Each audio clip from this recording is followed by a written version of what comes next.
Boss के आदमियों ने गन कार में रख दी और उन गुंडों का बॉस खुद को छुड़ाने की कोशिश करता हुआ कहने लगा, छोड़ मुझे, ये लड़की तेरी क्या लगती है?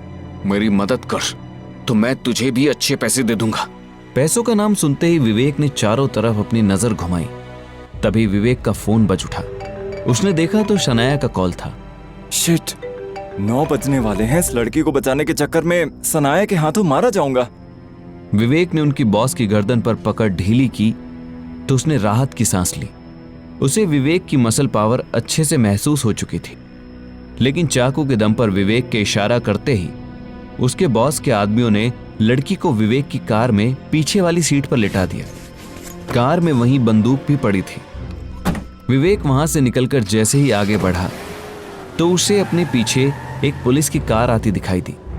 ये देख विवेक ने कार की स्पीड तेज कर ली, लेकिन तभी उसके सामने से भी एक और पुलिस की कार आई। विवेक के सामने मुसीबत ये थी कि लड़की उसकी गाड़ी में बेहोश पड़ी थी और अगर पुलिस उसकी जांच करती तो सारा शक उसी पर जाता। आज तो मेरी असलियत सबके सामने आ जाएगी।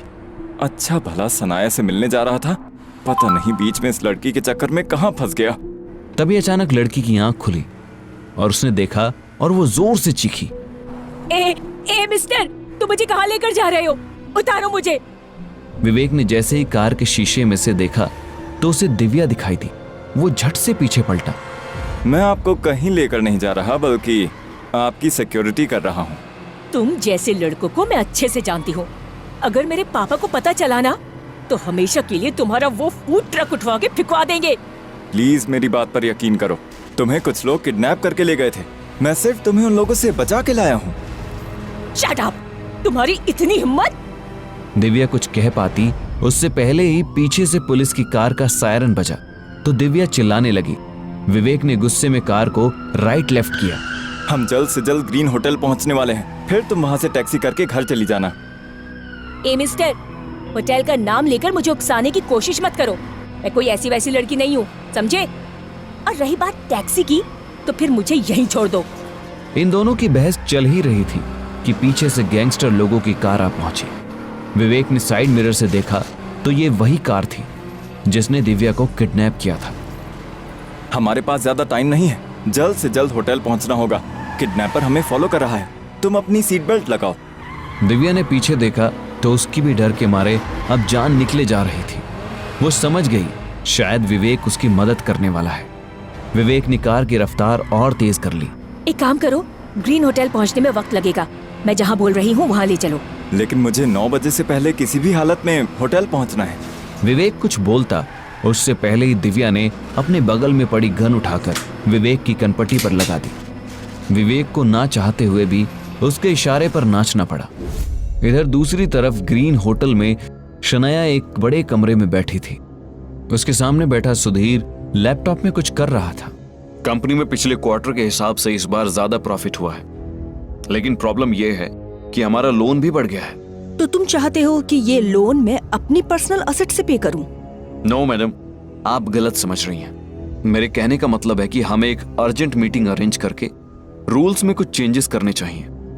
नो वे, मेरे पास अब बिजनेस के लिए इतना टाइम नहीं है।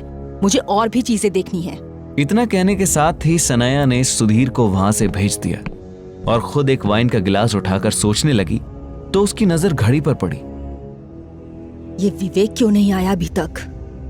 मेरे पास सिर्फ आज की रात है, बस इस काम को अंजाम देने के लिए। सनाया ने जैसे ही विवेक को कॉल किया तो उसने फोन नहीं उठाया।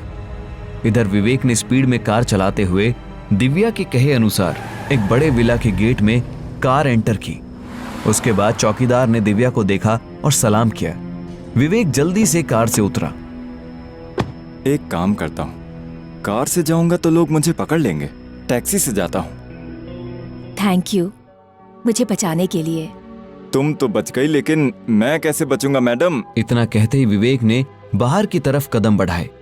कुछ दूरी पर खड़ी एक टैक्सी में बैठ गया। इधर दिव्या खड़ी खड़ी सोच रही थी कि एक फूड ट्रक वाले में इतना टैलेंट कहां से आया कि वो गैंगस्टर से कैसे भिड़ गया।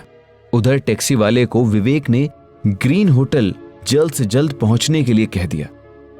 ग्रीन होटल में पहुंचने के बाद जैसे ही वो ऊपर वाले कमरे में पहुंचा तो सामने खड़ी सनाया उसे घूर कर देख रही थी।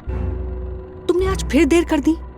अगर इसी तरह चलता रहा तो मैं तुम्हारी सारी पोल खोल दूंगी। क्या बताऊं आज कितनी बड़ी मुसीबत में फंस गया था। मुझे नहीं जानना तुम्हारी मुसीबत के बारे में। मुझे सिर्फ इतना बताओ कि तुम वो स्टॉल वाला काम कब बंद करने वाले हो। विवेक ने जैसे ही स्टॉल के बारे में सुना तो उसका दिमाग हिल गया। वो कुछ कहता उससे पहले ही दरवाजे की घंटी बजी।